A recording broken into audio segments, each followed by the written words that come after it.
Lucky Boys Podcast. These brands reaching out to you, obviously you have to hit a certain number. What is that number where brands start paying attention to you? Like I hung out with, like I said, I hung out with some models before, and we were at an Italian restaurant and on West Broadway. We were hanging out, and they were telling me like, oh, like I remember taking a photo with a model, this Italian guy, a good looking guy, man, very nice. And he was like, oh yeah. So we're switching. Oh, what's your Instagram? I was like, oh yeah, here. And I have like no followers on Instagram, right? Yeah. It's just a couple of hundred, and it's just close friends, and a lot of people I don't even approve, right? I just don't give I'm not, crazy about social media, and that's cool, but I do take it, and I don't judge people for it. I think it's dope, actually. I love social media. So he has like, at that time, I mean, he has way more now, but at that time he had like 4,000. And then he was like, oh, cool. So then he gave me a follow, whatever. We follow each other. I'm like, all right, cool.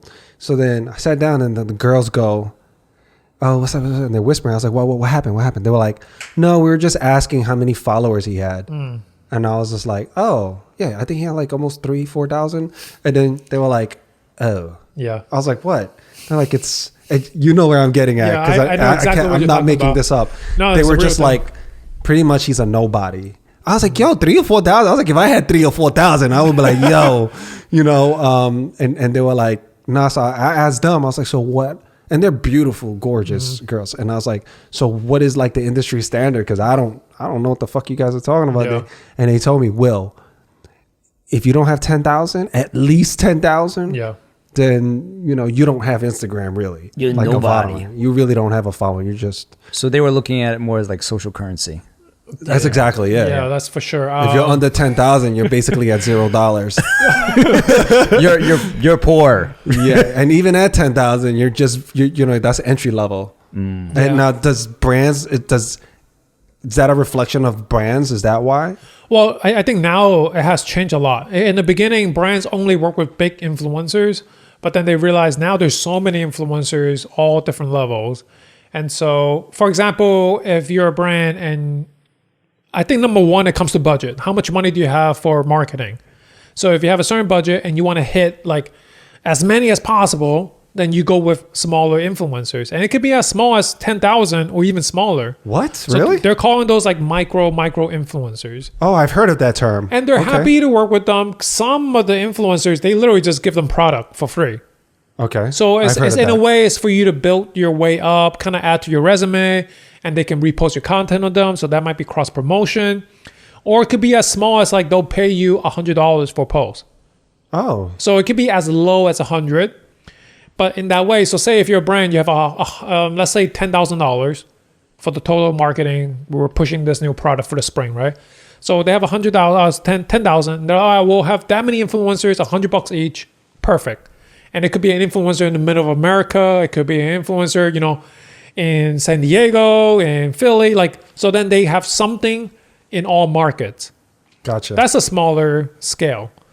Then you have brands they're doing the big national promotion. They already got Super Bowl ads, and they got the video and they already got like the video in Times Square. And then they want influencers to supplement the big national campaign.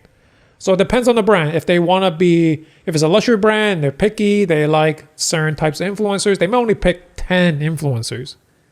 So then those ones, that all depends on the budget. Just spitting out there, like usually it's like $1,000 per. Sorry, it's usually $100 per 10,000 followers. That's a general guideline.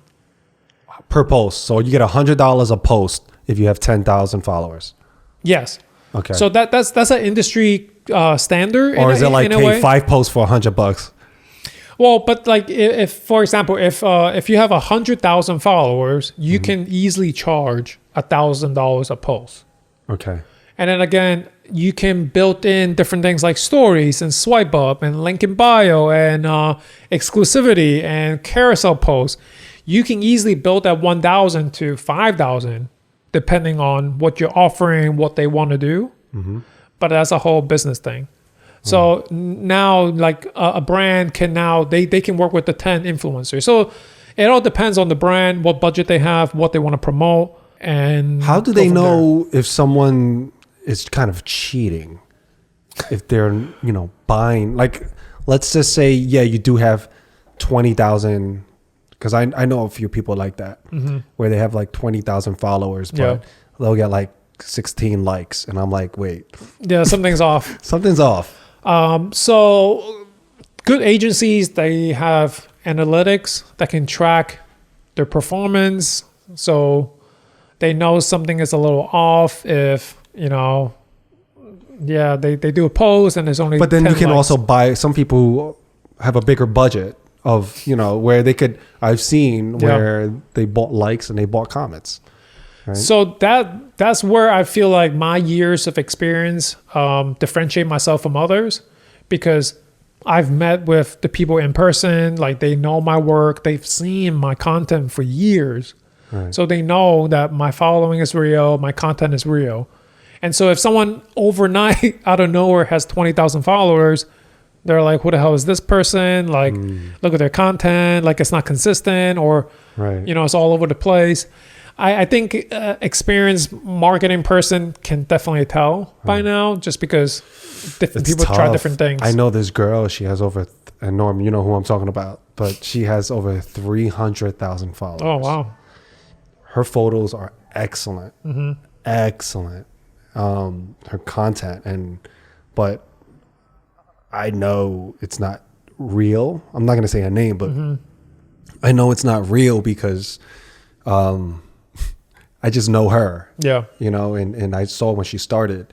So I think, and it's hard though. I mean, in the comments, it looks real. Like this whole image that she created looks real, man. And then she'll even do so like, look, I'm doing something, let's just say Toys R Us or whatever, right? Whatever she's trying to, look, I'm doing this with L'Oreal or whatever, right? And I'm just like, holy shit, she got them. And then I think that's like social proof. Other brands are like, well, if they did it with them, then she was able to fake the shit out of it. Yeah, I mean, some people can do it, but isn't it expensive? Don't they lose eventually? Like, don't you lose out on your? Or do you keep like? What is it? One of those things? Like, is it the only way to get big these days? And I'm not judging her, because I get the whole game. Fake it till you make it. And what I want to ask is that because this space is so noisy and crowded, is you got in so early, like your girlfriend at that time, like before, like you said, you were the first Asian guy there, to do your niche. So how do you kind of break out if it's just so saturated and noisy without faking it till you make it? Is that even possible? I mean, it's like a needle in a haystack. Yeah, it's tough. I think, that's why, like, you have nowadays, like I said, like it's so much content, so many influencers. You have YouTubers, Instagrammers, TikTokers. So you have to find a way that your content stands out, and you have to do it consistently.